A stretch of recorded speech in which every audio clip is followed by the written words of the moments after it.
Anda sedang mendengarkan Sayaga Hipnoterapi Podcast bersama Tuntun Widianti, episode 15.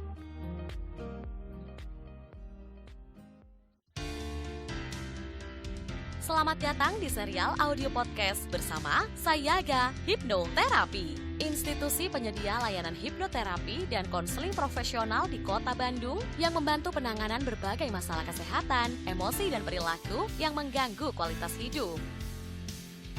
Berpijak pada nasihat luhur, eling, waspada, lan Sayaga, serial audio podcast Sayaga Hipnoterapi hadir untuk membantu Anda menata kehidupan yang berkualitas secara fisik, mental, emosional, dan spiritual dengan sikap yang lebih berkesadaran, lebih berwaspada, dan lebih bersiaga. Halo semua, salam jumpa lagi bersama saya Tuntun Widianti. Sebagai pembuka, saya ucapkan salam eling waspada, lan Sayaga. Semoga semua pendengar selalu sehat, sejahtera, berbahagia, dan sukses selalu kapanpun dan dimanapun Anda berada. Kok aku susah ya curhat sama orang tua? Nah, pernah tidak para kawargian merasa sulit sekali curhat atau cerita tentang masalah pribadi kepada orang tua? Tentunya ada beberapa dari kawargian semua yang merasa sulit ingin bicara serius mengenai berbagai hal kepada orang tua. Entah itu karena memang tidak terbiasa atau karena hal lainnya. Atau malah sebaliknya, para kawargian dapat dengan mudah menceritakan segala yang ingin dibagi dengan orang tua. Mari kita ingat-ingat kembali pengalaman waktu kita kecil dulu. Seberapa sering sih kita cerita mengenai pengalaman kita baik di sekolah maupun di tempat bermain kepada orang tua dulu? Dan seberapa sering cerita kita ditanggapi oleh mereka? Nah, pengalaman ini tentunya akan menjadi dasar kita saat menjadi orang tua kelak. Apakah kita akan menjadi orang tua yang mau mendengarkan pendapat dan pengalaman atau curhat anak-anak atau tidak? Mungkin ada beberapa kawargian yang merasa bahwa ketika kecil tidak terlalu dekat dengan orang tua, sehingga mereka sulit berbagi cerita atau menceritakan permasalahan pada orang tua, sehingga kita terbiasa bercerita pada orang lain, seperti misalnya pada teman atau mungkin pada sahabat kita atau saudara kita. Dan ketika sudah dewasa, ketika kita memiliki anak, niat hati sih ingin tidak seperti orang tua kita dulu ya. Tapi entah kenapa tanpa kita sadari malah sebaliknya. Lagi dan lagi pola pengasuhan kita kok jadi mirip ya yang dilakukan oleh orang tua kita dulu pada diri kita. Kita menjadi tidak dapat mendengarkan curahan hati anak-anak kita. Nah, apa nih yang terjadi jika anak kita tidak dibiasakan atau tidak terbiasa cerita tentang isi hatinya pada orang tua? Tentunya kita tidak akan pernah tahu dan tidak akan pernah peka terhadap masalah yang tengah dihadapi oleh anak-anak kita. Sehingga saat mereka membutuhkan pertolongan dalam menghadapi dan menyelesaikan masalah, kita sebagai orang tua tidak pernah ada. Yang pada akhirnya anak akan melakukan penyelesaian masalah yang tidak tepat karena tidak ada pengarahan dari orang tua. Dan ini juga bisa mengakibatkan timbul permasalahan yang lain. Ya tadi karena mereka saat menghadapi masalah malah bertemu dengan orang-orang yang salah yang justru dapat menjerumuskan mereka pada hal-hal yang dilarang oleh hukum atau agama. Nah, lalu bagaimana caranya membangun budaya curhat anak kepada orang tua? Curhat atau curahan hati tentunya membutuhkan suasana yang aman dan nyaman. Seseorang akan mencari teman curhat yang dirasa aman dan nyaman. Nah tentunya orang tualah tempat yang tepat dan nyaman untuk berbagi cerita. Namun ada beberapa orang tua yang justru lupa memberikan rasa aman dan nyaman ketika mereka curhat. Malah misalnya dikomentari buruk seperti, duh kayak gitu aja kok gak bisa ya? Atau malah disalahkan. Misalnya, makanya mama bilang juga apa gitu. Atau dikritik, alah gitu aja kok cengeng gitu.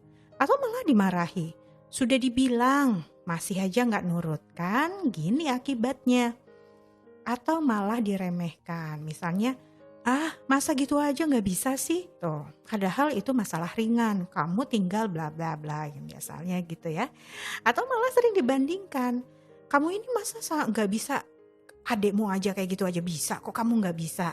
Atau malah dihakimi, bahkan mungkin ada kekerasan di situ, misalnya dipukul, atau misalnya kekerasan secara verbal. Nah, dengan adanya pengalaman-pengalaman ini, tentu saja membuat anak merasa tidak nyaman bicara dengan orang tuanya.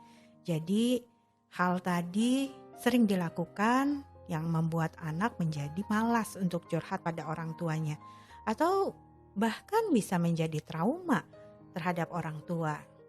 Merasa tidak diterima atau merasa ditolak oleh orang tua. Untuk anak, yang dibutuhkan itu adalah hanya menyalurkan emosinya terlebih dahulu.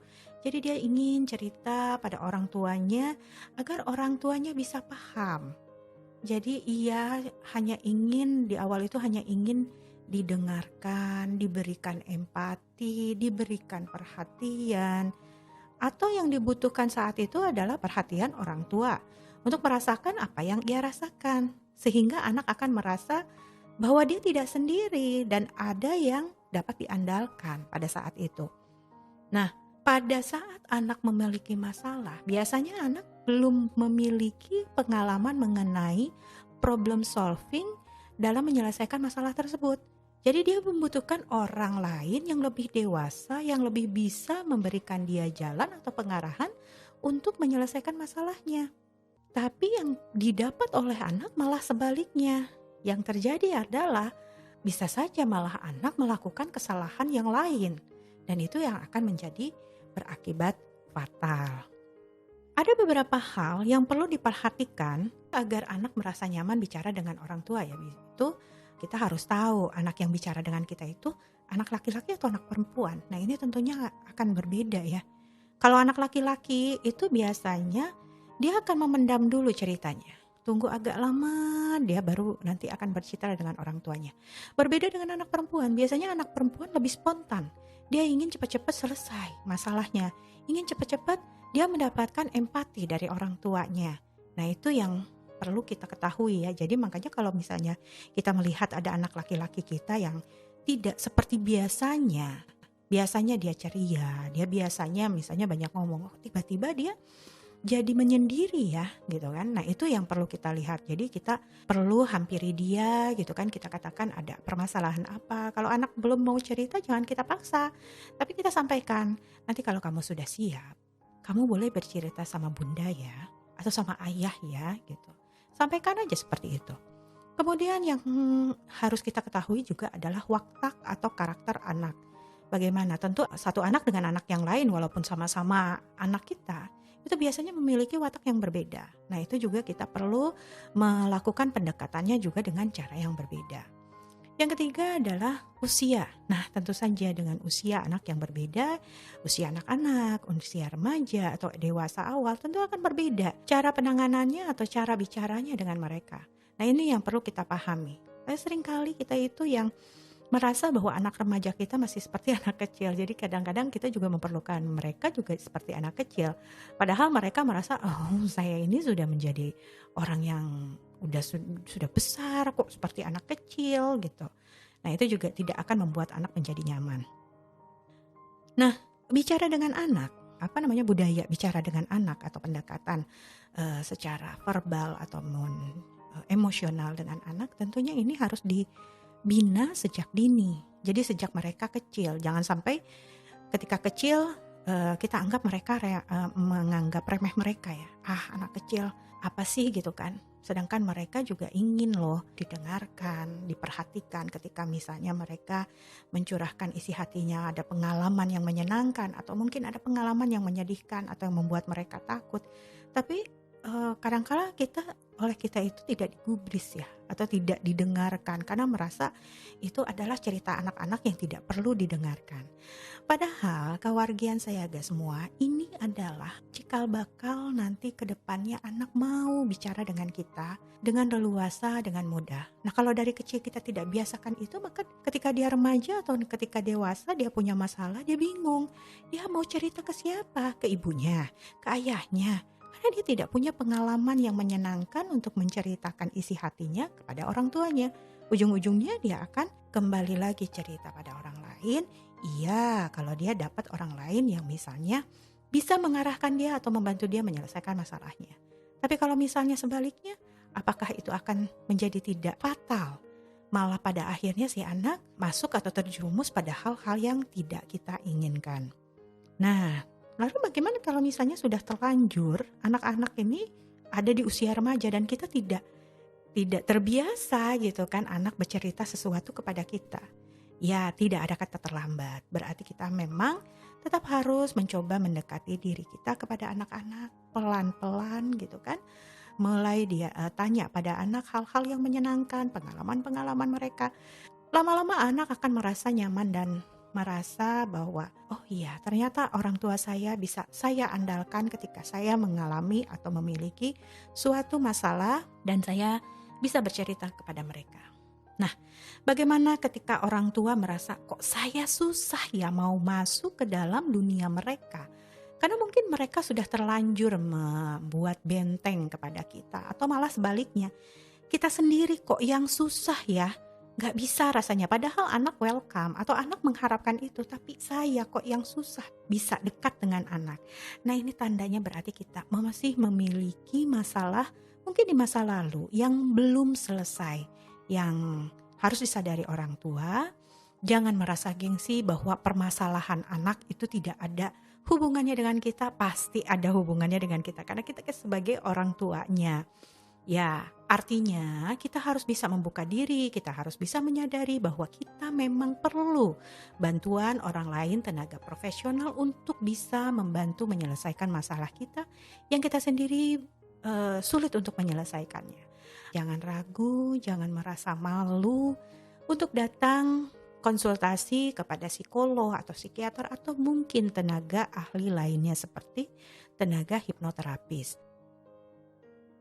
Nah, demikian para kawargian Sayaga penjelasan dari saya, semoga bisa bermanfaat. Terima kasih, salam eling waspada lan Sayaga.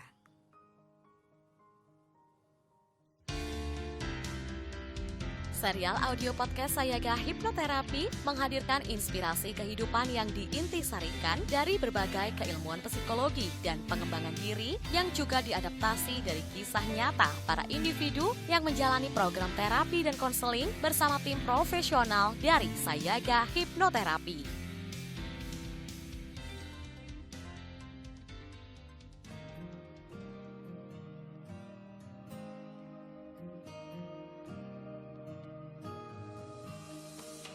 Dapatkan lebih banyak inspirasi menarik lainnya dengan ikuti Instagram @sayagahipnoterapi_bandung dan podcast channel Sayaga Hipnoterapi.